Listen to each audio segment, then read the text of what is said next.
It's time to clarify a few important things. Let's talk about what a Christian is and is not. There is a lot of misunderstanding about what it means to be a follower of Jesus.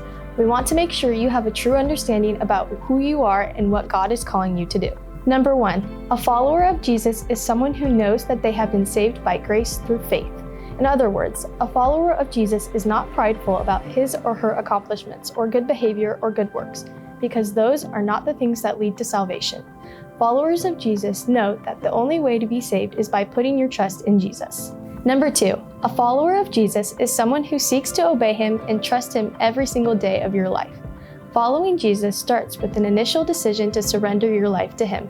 But in the Bible, in Luke chapter 9, verse 23, Jesus calls us to take up your cross daily and follow him. This means that on a daily basis, he wants us to choose what he wants instead of doing what we want or what we think is right. Number 3, on the flip side, a follower of Jesus is not someone who is perfect. Jesus is the only human who has ever lived a perfect life. We will all continue to struggle with certain sins throughout the rest of our lives. God does not want us to be proud of our sin or to surrender to our sin. But you do not need to be discouraged or think you are a spiritual failure because you struggle with sin. Hopefully, there will be a gradual pattern of spiritual growth in your life.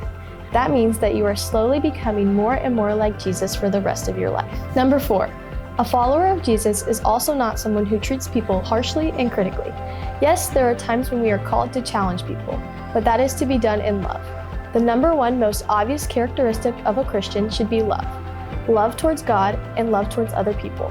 In the Bible, in the book of Matthew chapter 22, verses 37 through 39, Jesus tells us that the greatest commandment is to love the Lord your God with all your heart, with all your soul, and with all your mind. This is the greatest and most important command.